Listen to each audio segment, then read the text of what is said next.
Cette émission vous est présentée avec vidéo description. Chaque année, on rapporte une centaine de meurtres au Québec.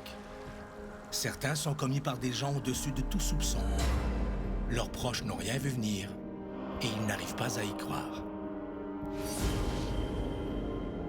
La résilience, elle a une limite à un moment donné et il a atteint il a atteint un point culminant. Puis il s'est passé ça. Jonathan, là, c'est un petit gars vif. Super gentil.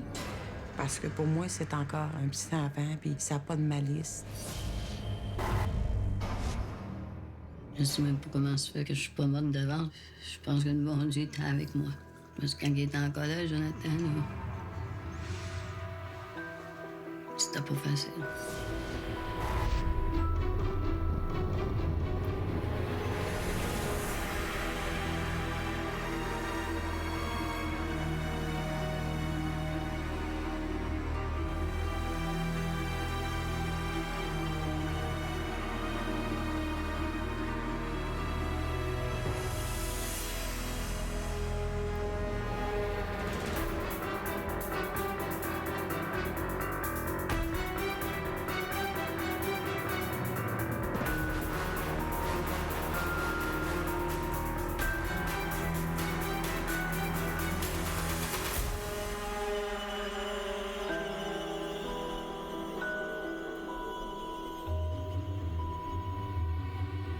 Le 1er mai 2009, Sébastien Lalime décide de se rapprocher de son lieu de travail et s'installe chez sa mère, France Gay, sur la rue Prince à Saint-Hyacinthe.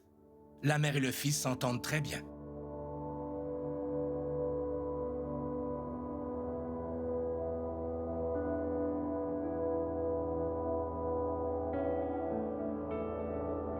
Mais l'atmosphère paisible qui règne dans l'appartement change lorsque Jonathan, le frère aîné de Sébastien, décide à son tour de venir vivre chez sa mère.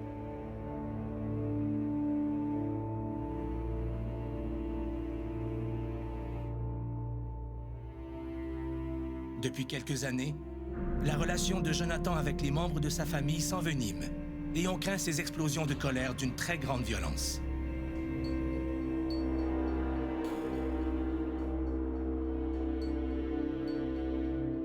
Sébastien, lui, n'est pas du tout d'accord avec cette idée-là. Lui ne veut pas habiter avec son frère Jonathan.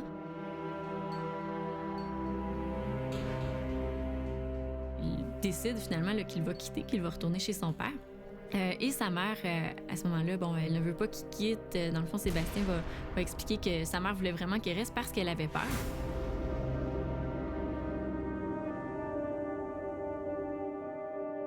Le 23 janvier 2004, 5 ans plus tôt, Jonathan et Sébastien Lalime sont réunis pour une rare fois chez leur mère, France Gay. France a 47 ans et elle est heureuse de voir ses deux fils organiser sa fête. La relation de Sébastien et Jonathan, du moins lorsqu'ils sont plus jeunes, est quand même décrite comme étant une bonne relation. Jonathan comptait beaucoup sur Sébastien. Par contre, la situation va dégénérer au fur et à mesure où ils vont grandir.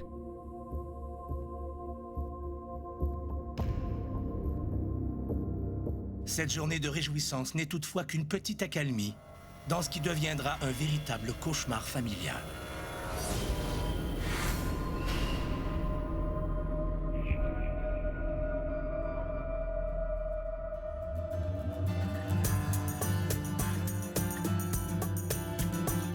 France Gay rencontre Serge Lalime durant l'été 1978 à Saint-Hyacinthe. Les deux n'ont que 21 ans et profitent de ce que ces années ont de plus beau à offrir. France est déjà enceinte d'un autre homme et le 18 août, quelques mois après sa rencontre avec Serge, elle donne naissance à Jonathan. En 1981, la famille s'agrandit avec l'arrivée de Mélissa et 6 ans plus tard, en 1987, avec celle de Sébastien. J'ai passé proche de me faire avorter parce que déjà, ça allait pas bien. Ensuite, j'ai changé d'idée. Mais j'étais souvent dépressive.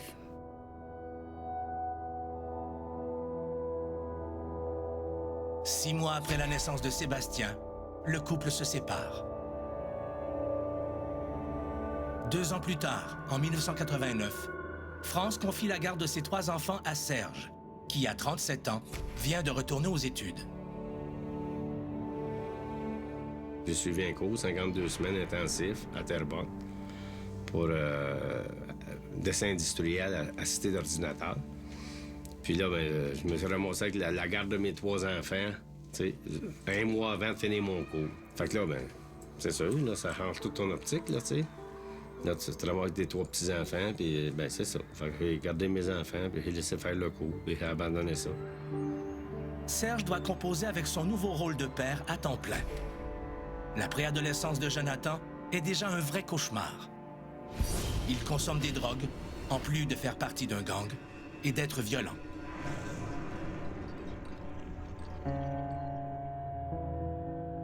L'adolescence, c'est extrêmement difficile. Très difficile. Moi, à l'âge de 12 ans, ce petit gars-là, là, il a passé en cours à Granby, là, il y avait 14 chefs d'accusation. La juge, j'en revenais pas, là. T'sais. Là, il se tenait avec des gars de 14-15 ans. Lui, il en avait 12, tu sais. C'est des délinquants, là, des autres. Fait que c'était facile de dire « Ah ouais, vas-y ». Il y allait. En 1996, Jonathan a 18 ans. Il vend de la drogue, en plus de profiter de l'aide sociale. Son mode de vie est une grande source de tension avec Serge, et il décide de quitter le domicile paternel pour s'installer chez France. Il s'en est sur sa main, parce qu'ici, il y avait plus d'autorité, ici, là. Ça ne marcherait pas à sa manière. Il y avait le contrôle là-bas, tu sais. Fait qu'il a choisi cette place-là, c'était plus facile pour lui. Les premières années de cohabitation de Jonathan avec sa mère se passent sans heurts. Sébastien, qui vit toujours avec son père, vient même le visiter à l'occasion. À l'inverse de son frère aîné, Sébastien est un garçon tranquille et posé. Sébastien, ben c'est ça, j'ai connu un petit gars extraordinaire. C'est un petit gars, je le vois encore, il est tout discret, cet enfant-là, il est tout poli. C'est un petit garçon qui déplace pas d'air. C'est un plaisir de l'avoir à la maison parce qu'il est respectueux de l'environnement où il est. Et il est calmant. C'est un petit garçon très calme. Malgré les mauvaises fréquentations et la consommation de drogue de Jonathan, Sébastien conserve une bonne relation avec lui. Mais en 2004, le comportement de Jonathan, alors âgé de 26 ans, devient de plus en plus dérangeant. S'il venait à la maison, Jonathan l'agaçait tout le temps. Sébastien n'aimait pas ça, puis j'ai vu que la jalousie s'est mise à embarquer. Là, je faisais attention à comment j'agissais avec Sébastien pendant que Jonathan était là aussi. Là.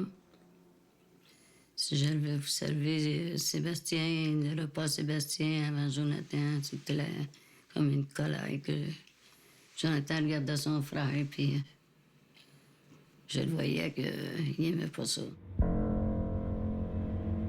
Jonathan est agressif et son comportement devient des plus étranges.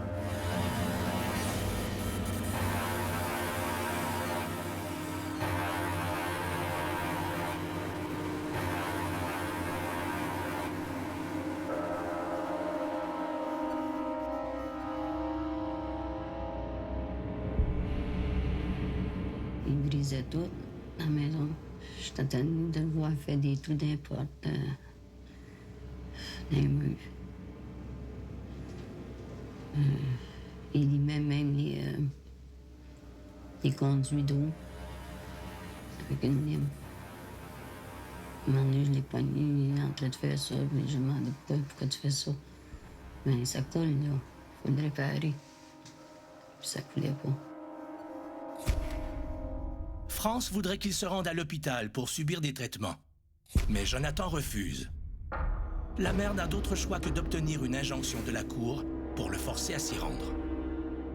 À une occasion, les policiers vont vouloir arrêter Jonathan et justement l'amener à l'hôpital. Et Sébastien va se faire complice des policiers et un petit peu prendre en étau Jonathan. Bon, il est dans sa chambre, tout ça. Et pendant que lui le distrait, les policiers vont entrer, vont venir le chercher. À ce moment-là, Jonathan était complètement pris de panique et Sébastien avait raconté qu'il lui avait pris la main et qu'il voulait pas qu'il le quitte. Il voulait que Sébastien le reste avec lui tienne la main et se rende avec lui à l'hôpital.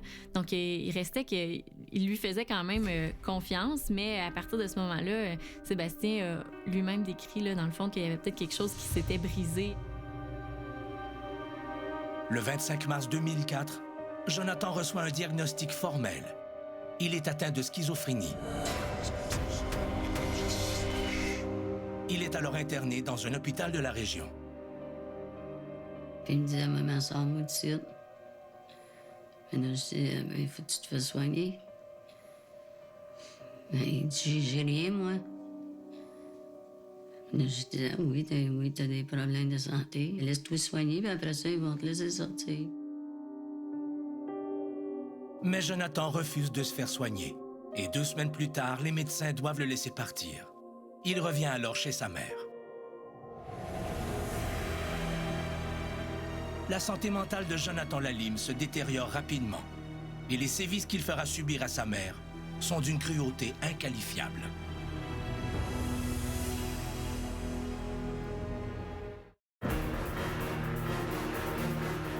Jonathan Lalime est aux prises avec de sérieux problèmes de comportement.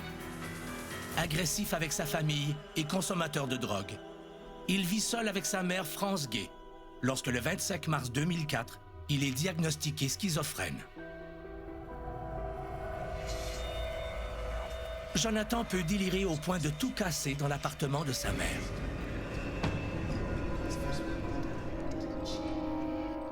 C'est excessivement difficile de vivre avec un schizophrène, surtout évidemment quand il est dans un épisode de psychose florissante. Parce qu'à ce moment-là, il est dans un état de délire où il ne reconnaît là pas la réalité pour qu'elle est, c'est-à-dire il perd contact avec la réalité. Et on ne peut pas composer avec un individu comme ça parce que on ne peut pas raisonner avec lui. On n'a pas les mêmes référents dans la réalité. 1 plus 1 ne font plus 2. La neige n'est plus blanche, le charbon n'est plus noir. C'est-à-dire, dans le quotidien, il est extrêmement difficile de se faire entendre ou de s'entendre tout simplement avec un individu comme ça. La schizophrénie fait également qu'il n'y a plus d'inhibition, qu'il n'y a plus de réticence par rapport aux pulsions. Malgré les supplications de France, Jonathan refuse de suivre la prescription qui lui a été donnée. Il y avait un élément persécutoire dans son délire. Alors, ce type d'individu, très souvent, ne veut pas prendre ces pilules parce qu'il croit également qu'il s'agit d'une manipulation du monde extérieur pour mieux le détruire.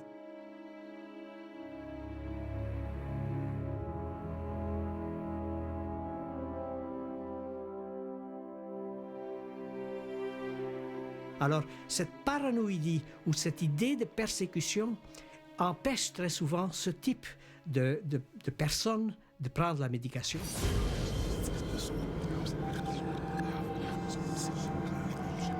Sans médication, la maladie de Jonathan prend une telle ampleur qu'il en vient même à lever la main sur sa mère. La paranoïa et le délire grandissant de Jonathan le conduisent à poser des gestes de plus en plus brutaux.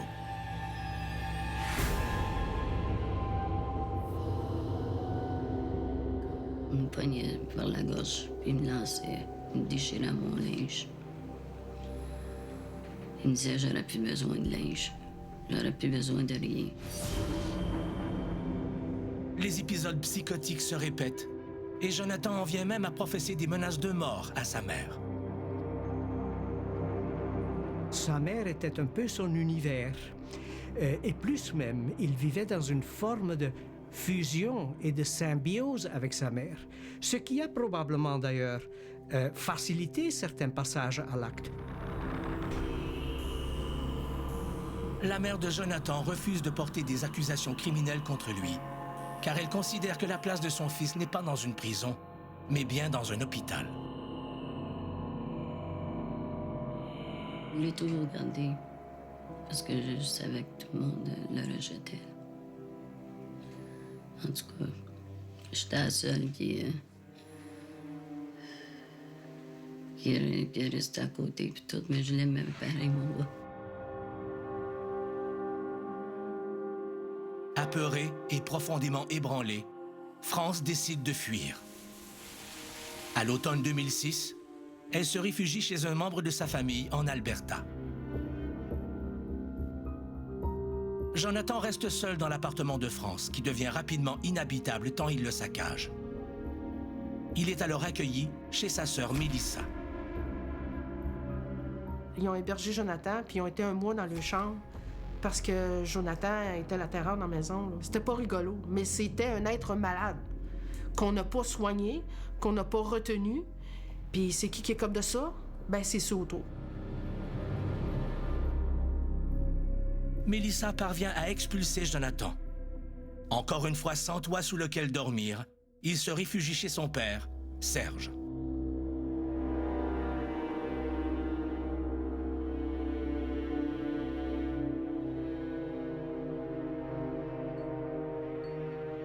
Jonathan ne perd pas ses mauvaises habitudes et profite de l'inattention de son père pour lui voler de l'argent.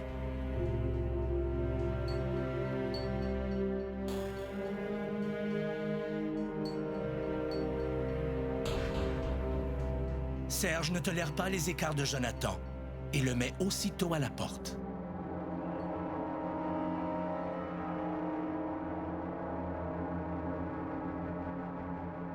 Lorsque France revient d'Alberta, son appartement est complètement ruiné. Le 15 novembre 2007, elle demande à la cour que son fils soit hospitalisé contre son gré. Un juge entend sa demande et Jonathan est admis dans une aile psychiatrique du Centre de santé et des services sociaux de Richelieu-Yamaska. Il rentrait à l'hôpital, mais il était toujours sur le refus de se faire soigner. À ce moment-là, mais l'hôpital ne les garde pas.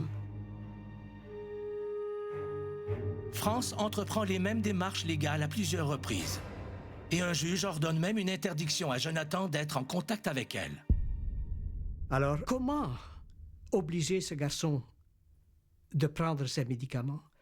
Ça prend pratiquement une accusation criminelle et éventuellement une condamnation, parce que ce n'est qu'à la mesure qu'il est condamné qu'on peut effectivement le institutionnaliser ou le réinstitutionnaliser et donc contrôler sa médication. Durant l'hiver 2008, France habite chez sa sœur Manon pour laisser son appartement à Jonathan, qui n'a nulle part où vivre. Ayant peur de revenir chez elle et de lui être confrontée, elle demande à son beau-frère Mario de l'accompagner. Lorsqu'ils entrent dans l'appartement, Jonathan est là. Il barre la route à France et commence à l'insulter. Mario s'interpose pour calmer la situation. Mais il ne fait qu'attiser la folie de Jonathan. Mais là, Mario, il a voulu faire de quoi? Il s'est approché pour lui dire d'arrêter, que c'était sa mère, de ne pas y toucher. Puis, Jonathan, il a sorti son couteau.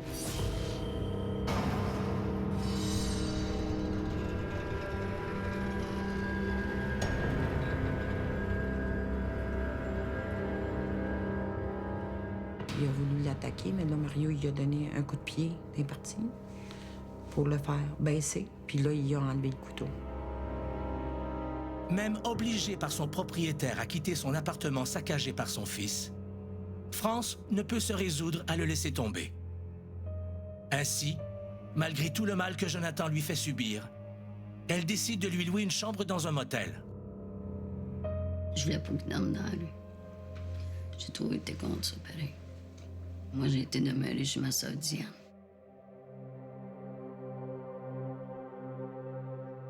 Bon, chaque jour, là, tu sais, j'allais le voir, puis il voulait que je reste là.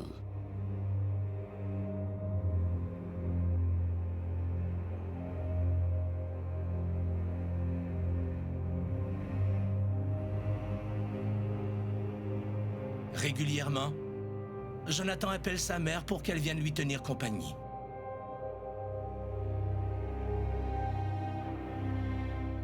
J'avais de la peine pour lui. Puis j'étais sa mère. Puis qui comptait gros sur moi. Le soir du 24 novembre 2008, France acquiesce donc à la demande de Jonathan. Quelques minutes après son arrivée, France est fatiguée et décide d'enfiler son pyjama. C'est alors que le regard de Jonathan change. Il semble être une autre personne, prêt à n'importe quoi.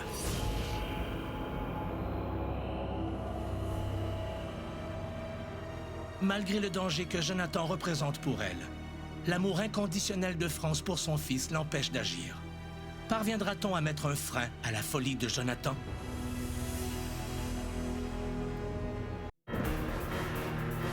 France Gay subit depuis déjà quelques années la violence de son fils schizophrène, Jonathan Lalime, mais ne peut se résoudre à porter des plaintes criminelles contre lui. Le 24 novembre 2008, elle est une fois de plus en position de vulnérabilité.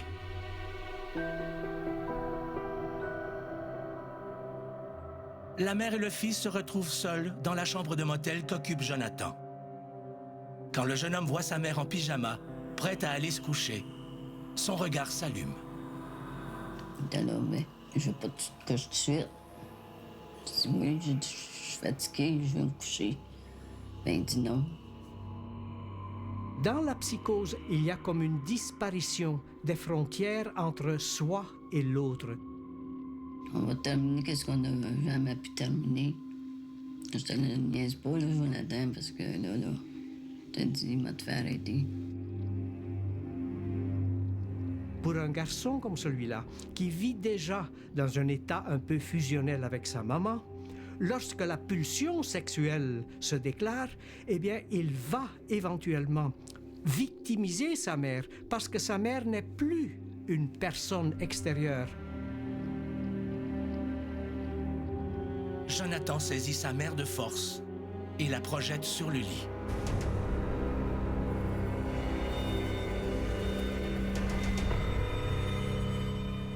Un individu en pleine psychose peut effectivement s'engager dans des relations sexuelles avec quelqu'un et que ça ne soit pas nécessairement dans un but ou dans une intention de violer ou de commettre l'inceste, mais tout simplement comme pour régler quelque chose qu'il croit être très fondamental en lui et qui, pour celui qui observe de l'extérieur, n'évoque que de l'horreur et le sentiment de tempête, quoi.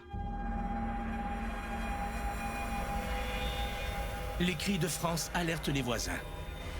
Un appel aux policiers est logé et peu de temps après leur arrivée, Sébastien, le frère de Jonathan, arrive lui aussi sur les lieux.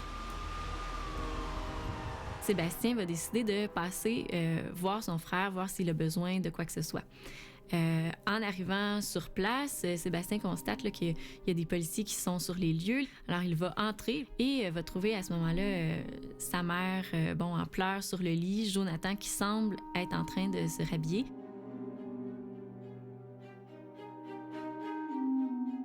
Et Sébastien va retenir de ça que son frère vient d'abuser sexuellement sa mère. Et c'est ce qui va rester dans sa tête là, une fois qu'il va quitter les lieux. Jonathan explique aux policiers qu'il ne s'agit que d'une simple chicane. Sébastien tente de comprendre ce qui s'est passé. Il interroge sa mère, mais elle reste évasive et refuse de dénoncer Jonathan. Le fait que cette mère n'avoue pas le viol, par exemple, ou d'autres sévices dont elle est victime, est probablement dû au fait qu'elle veut préserver le lien avec son fils. Est-ce que c'est également coloré un peu par sa honte? Est-ce que c'est coloré aussi par une vague culpabilité non justifiée? C'est possible. Mais combien de fois est-ce qu'on ne voit pas cela? Qu'une mère protège les dérapages de ses enfants.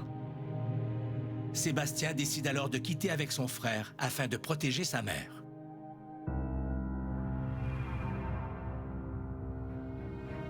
L'événement trouble Sébastien au plus haut point. Mais il refuse d'en faire part à leur père, car il cherche toujours à protéger sa mère du jugement des autres. Sébastien a effectivement été témoin du fait que son frère violait ou violentait sexuellement sa mère. Il s'agit de quelque chose d'intenable, n'est-ce pas? Qui a dû évoquer ou causer une tempête intérieure épouvantable. Vous savez, nous sommes ici dans l'équivalent d'une tragédie grecque. Sébastien a en effet un parcours complètement différent de celui de son frère. Après avoir terminé ses études secondaires, il se trouve rapidement un emploi. Soucieux du bien-être de sa mère, il cautionne même le bail de son nouvel appartement. 6 mois plus tard, le 1er mai 2009, Sébastien décide d'aller vivre chez sa mère pour se rapprocher de son lieu de travail. Lorsque Jonathan arrive à l'improviste, Sébastien décide de retourner chez son père.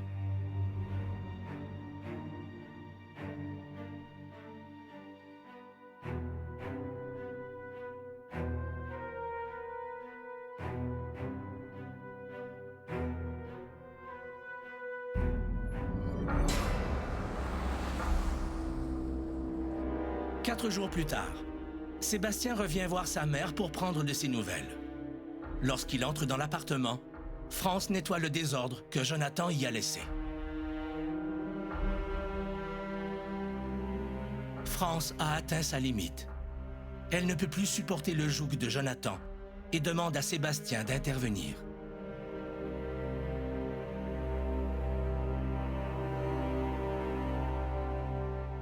J'ai dit, j'aimerais ça que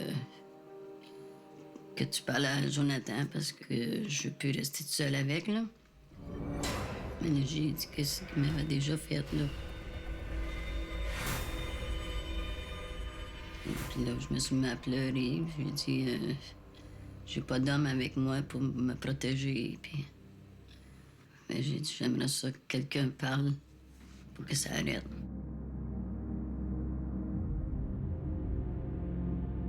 Deux jours plus tard, le 7 mai, Sébastien se rend chez sa mère pour rencontrer Jonathan. Mais en chemin, il croise une voiture où prennent place sa mère et son frère. On a rencontré Sébastien. C'est Sébastien qui s'en venait. Sébastien sort de sa voiture à la rencontre de sa mère. Je suis débarqué. Là, j'ai dit à Sébastien, ben, là, laisse faire. T'as plus besoin de parler. J'ai parlé, puis... Il dit, moi, mais je vais y parler pareil, maman. Vu que Sébastien était bien calme, puis tout ça, mais j'ai pas refusé. Sébastien promet à sa mère de ramener Jonathan chez elle plus tard dans la journée. Sébastien va réussir à convaincre son frère Jonathan d'embarquer dans sa voiture.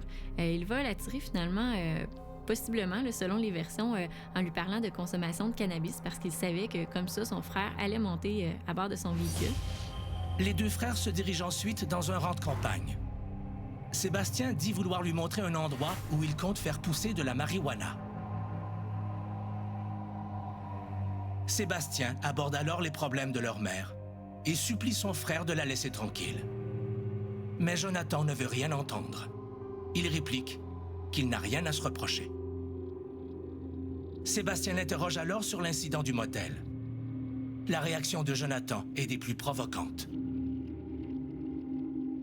Sébastien va affronter son frère, finalement, va lui dire « Bon, écoute, je veux plus que tu vois maman, je veux plus que tu habites là. » Va tenter justement d'obtenir un petit peu des aveux de sa part.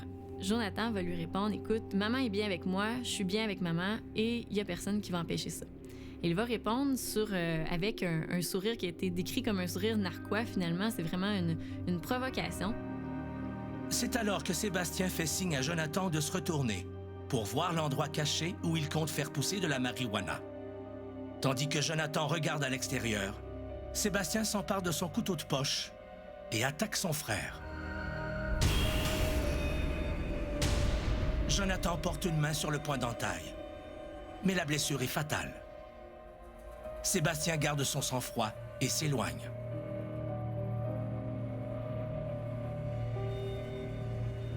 Il sort pour prendre un chiffon dans le coffre et commence à nettoyer le sang de son frère répandu dans la voiture.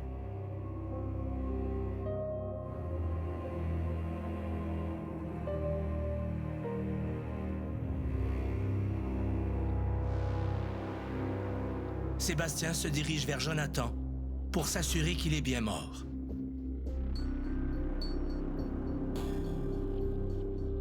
Il pousse ensuite le corps en retrait.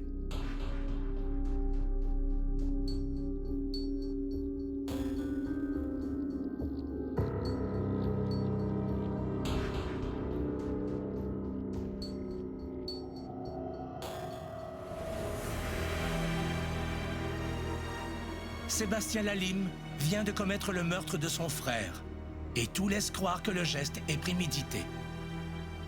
Comment Sébastien entrevoit-il la suite des événements?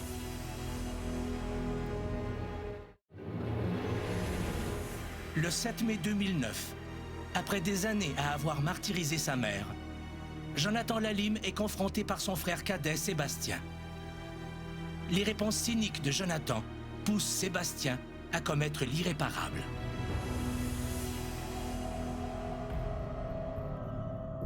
Vous savez, Sébastien n'avait apparemment rien d'un criminel, n'avait sûrement rien non plus d'un tueur. Et pourtant, il a tué. Il a tué son frère. Comment comprendre cela?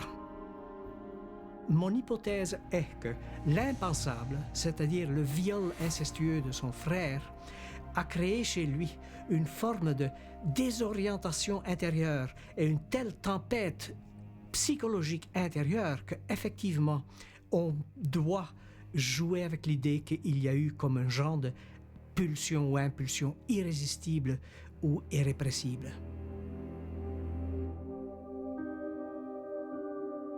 Le soir même, France appelle Sébastien pour savoir où se trouve Jonathan. Le jeune homme répond qu'il a déposé son frère au bord de la voie ferrée, tout près de l'endroit où ils s'étaient rencontrés, et assure qu'ils ne se sont pas revus depuis.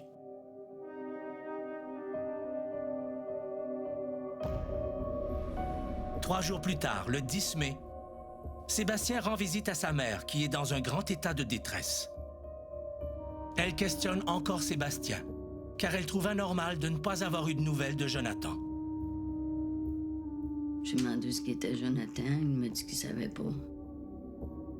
Mais là, j'ai laissé passer quelques jours, là, je crois que c'est 5-6 jours. Là, je disais tout le temps, ben c'est pas normal.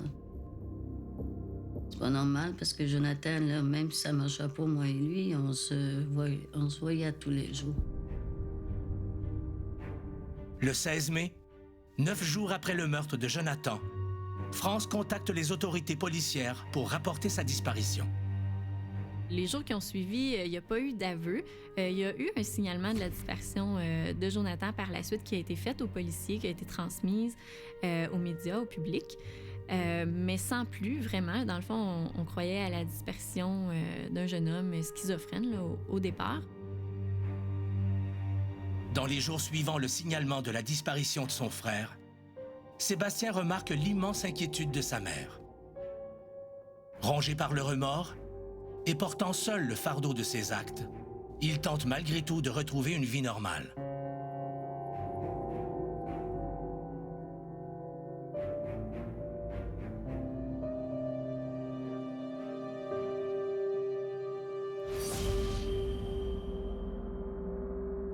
Le 28 mai, 12 jours après le signalement de la disparition de Jonathan, les enquêteurs interrogent la famille Lalime.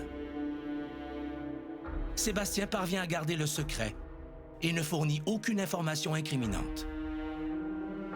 Il y a sans doute eu des soupçons des enquêteurs à l'endroit de Sébastien, simplement par le fait qu'il était la dernière personne à l'avoir vu en vie, à avoir eu de ses nouvelles. Il va être interrogé d'ailleurs par les enquêteurs à quelques reprises. Mais par contre, est-ce que ça a vraiment refermé un étau sur lui? Est-ce qu'il a senti une présence des policiers? Ça, c'était moins clair. Au mois de janvier 2010, 8 mois après la disparition de Jonathan Lalime, les recherches des enquêteurs sont toujours dans une impasse. France pense toujours à son fils disparu. Et pour Sébastien, la situation devient insoutenable.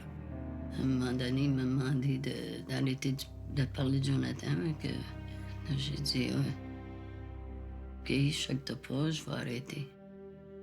Parce que là, je pleurais beaucoup. J'avais de la misère la nuit de dormir, puis Toujours inquiète à me demander où était Jonathan.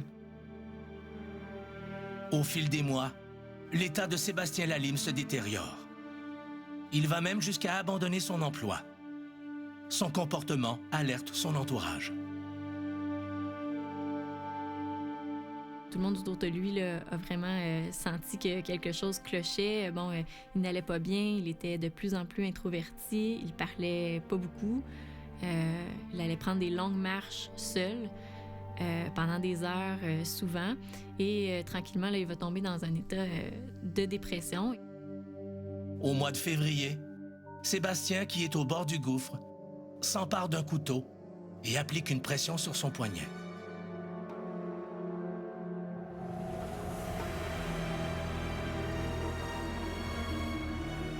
Sébastien réussira-t-il à vivre avec le poids de son terrible secret? Aura-t-il le courage de passer aux aveux?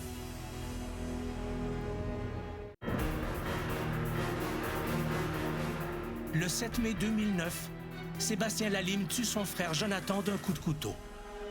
9 mois plus tard, les remords de Sébastien deviennent intolérables.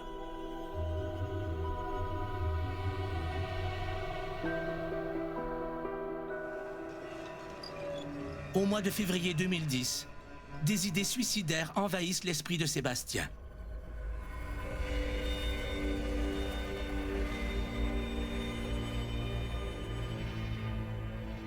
Mais il réussit à les chasser et choisit d'assumer ses responsabilités, même si cela signifie de passer le reste de ses jours en prison. Sébastien cherche une solution qui lui permettrait de vivre en paix. Sébastien, un moment donné, il m'a appelé, puis il m'a posé des questions sur la prison. J'ai comme resté surpris là-dessus. Là.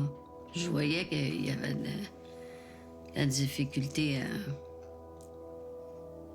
à parler. J'ai dit, y a-tu quelque chose qui ne va pas, là, Sébastien?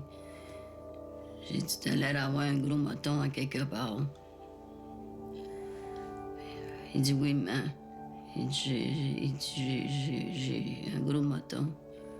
Non, j'ai dit, si t'en parles pas, là, tu sais que tu seras jamais bien en toi.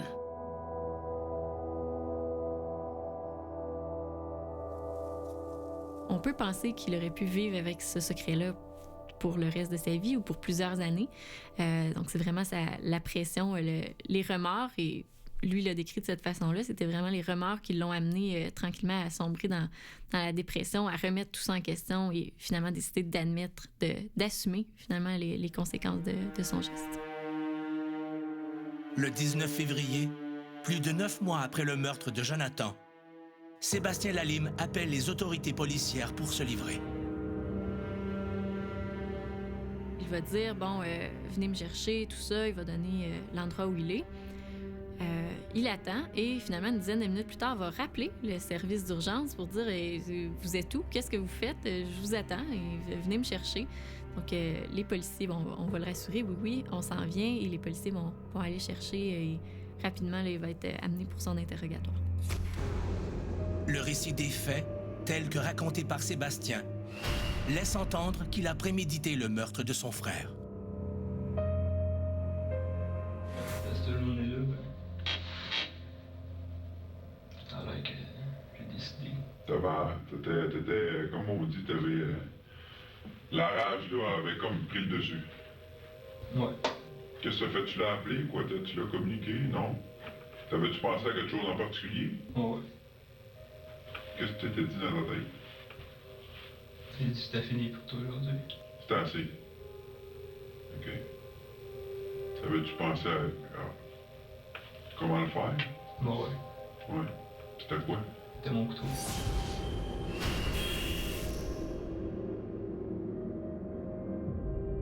À 8h30, le lendemain matin, Sébastien accompagne les policiers sur les lieux du crime pour leur indiquer où il a enterré le corps de son frère. La journée même, 2 enquêteurs rencontrent France. Elle tombe en état de choc lorsqu'elle apprend que Jonathan est mort et que c'est Sébastien qui l'a tué. J'ai ramassé France, puis je l'avais dans mes bras. Puis l'enquêteur qui me demande qui je suis la ma tante, je suis la sœur à France. Puis là, qui me dit qu'il avait trouvé le coupable, puis qui dit que C'est Sébastien, là, c'est sûr, j'ai fessé dessus le policier parce que j'ai dit, vous vous trompez, c'est pas Sébastien, ça se peut pas.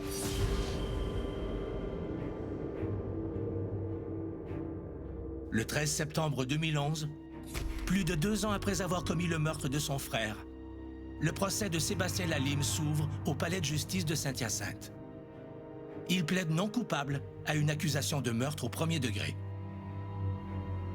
Sébastien va expliquer que la version qu'il a livrée aux policiers, d'abord et avant tout, ce qu'il voulait faire finalement, c'était protéger sa mère dans toute cette histoire-là. Lui voulait prendre l'entière responsabilité de ça, dire moi j'étais plus capable, je voulais en finir, tout ça. Et il va essayer de limiter. Là. Donc il ne va pas parler de tout ce qui entoure. Là. Il va parler, oui, bon, que son frère était violent, mais pas nécessairement des abus sexuels commis sur sa mère, tout ça d'emblée. Donc lui voulait vraiment protéger, il voulait prendre le fardeau sur ses épaules. Il n'était plus capable finalement de supporter la situation dans laquelle il se trouvait, mais sans impliquer sa famille là-dedans. Selon la version retenue en cours, après s'être caché à la vue d'une voiture, Sébastien Lalime aurait laissé le corps de Jonathan sur place. Il se serait rendu chez son père pour y chercher une pelle.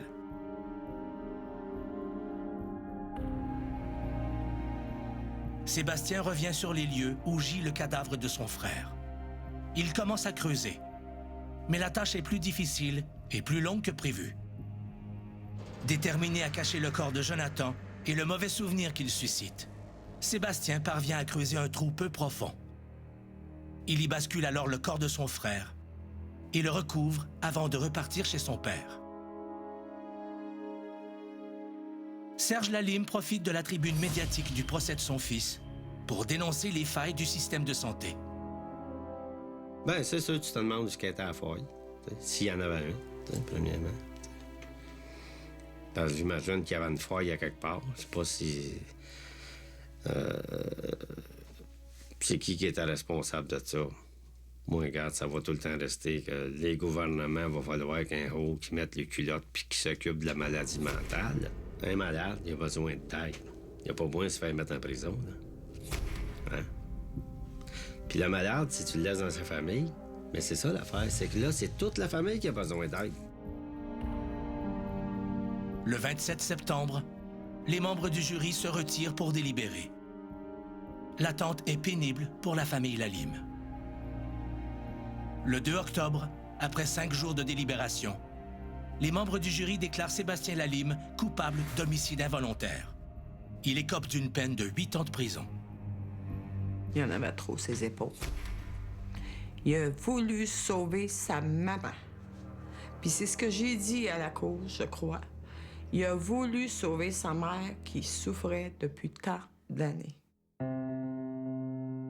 Sa maman s'est confiée à son gars, c'est sûr. Puis il a pris ça sur ses épaules.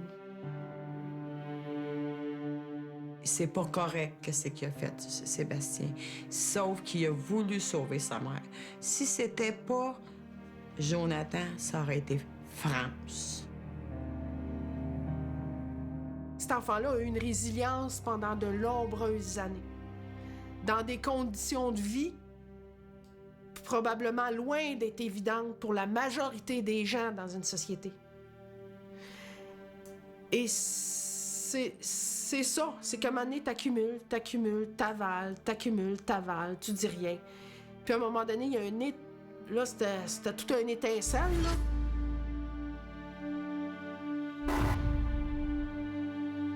J'excuse pas le geste de Sébastien, mais de savoir qu'un de mes frères aurait violé ma mère et qu'il me le dit avec un sourire narquois, condescendant et tout, je peux pas dire que je garantirais mes gestes. Malgré l'immense difficulté à porter des plaintes criminelles contre un proche atteint de maladie mentale, dans certaines situations, ce choix déchirant est le dernier rempart permettant un contrôle sur la prise de médicaments et la sécurité de nos familles. Si un tel drame se préparait dans votre entourage, sauriez-vous le voir venir?